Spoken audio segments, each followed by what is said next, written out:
आज हिस्ट्री का दूसरा क्वेश्चन पढ़ाने के लिए जा रहे हैं, जिसका नाम है मेजनी कौन था।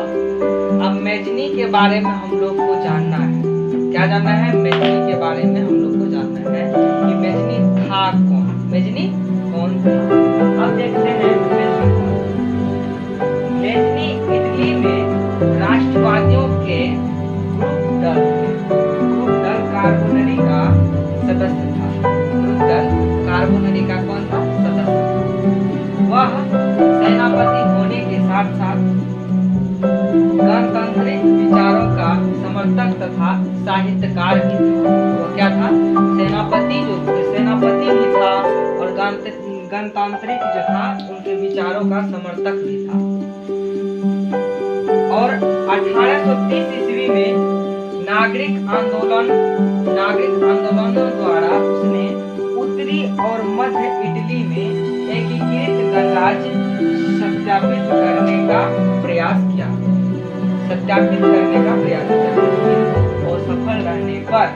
किंतु असफल रहने पर उसने इटली से पलायन करना पड़ा। पलायन करने का मतलब ये होता है, इटली से जो पलायन किया, पलायन करने का मतलब ये होता है कि इटली से वो भाग गया।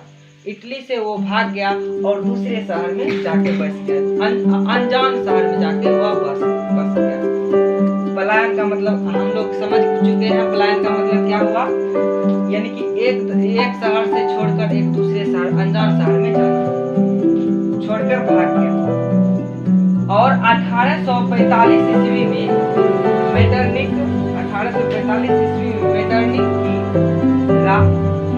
की पराजय के बाद में मेजनी पुनः इटली आकर इटली के एकीकरण का प्रयास किया। वो क्या किया? जब 1830 ईस्वी में उनका असफल रह गया तो फिर क्या किया? 1845 ईस्वी में मेटरनिक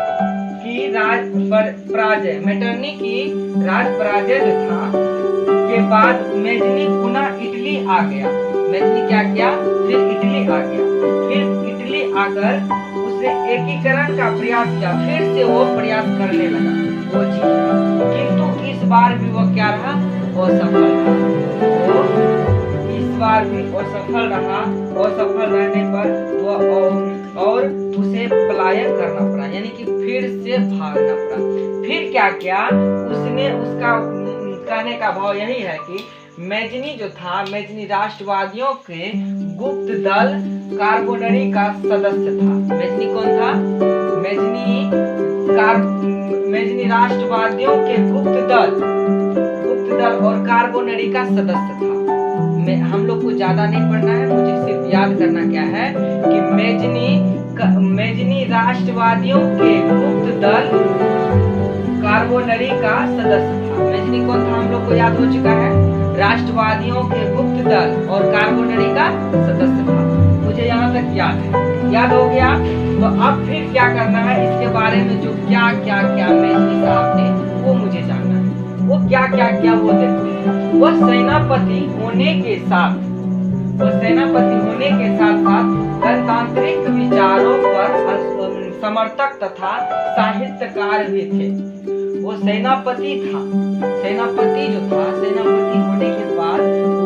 होने के साथ वो गणतांत्रिक विचारों का समर्थक भी थे। अब देखो आगे में है क्या? अब 1830 ईस्वी में नागरिक आंदोलनों द्वारा उसने उत्तरी और मध्य इटली में एकीकृत गणराज्य सत्यापित किया। उसने एकीकृत गणराज्य, एकीकृत का मतलब वो ये हुआ कि एक साथ मिलजुल कर गणराज्य करना, गणराज्य की यानी कि गणराज्य सत्यापित करने का प्रयास किया। किंतु असफल रहने पर उसे इटली से पलायन करना पड़ा। अभी तुरंत बताया है कि इटली से पलायन मतलब क्या होता है? पलायन मतलब होता है कि छोड़कर भाग जाना। इटली से वो छोड़कर भाग गया। फिर 1845 ईस्वी में मेटरनिक की प्रयास मेटरनी के पराजय के बाद मेजनी पुनः इटली आकर इटली के एकीकरण का प्रयास किया। फिर क्या किया? एकीकरण का प्रयास किया, किंतु इस बार भी वो क्या रहा? असफल। उसका परिचय यही था कि फिर भी वो दोबारा प्रयास किया। 1830 ईस्वी में प्रयास किया था तो वो नहीं हो पाया। उनका समर्थक वो साहित्य आंदोलन नहीं दे पाया। और दूसरा बार 1845 ईस्वी में भी वो प्रयास किया, लेकिन वो असफल ही रहा। इसीलिए मेजनी कौन था तो हम जान चुके हैं कि मेजनी हमारे राष्ट्रवाद के गुप्त दल और कार्बोनरी का सदस्य था, जिसे हम क्या कहते हैं, सेनापति में थे। वो सेनापति में थे। सेनापति के होने के साथ साथ वो जो था गणराज्य के विचारों के समर्थक भी थे। बस यही सब जानना है और ज्यादा कुछ नहीं जानना है। अब इसके बाद अगला टॉपिक में गैरिबाल्डी के बारे में हम लोग सीखेंगे। गैरिबाल्डी क्या है, गैरिबाल्डी के बारे में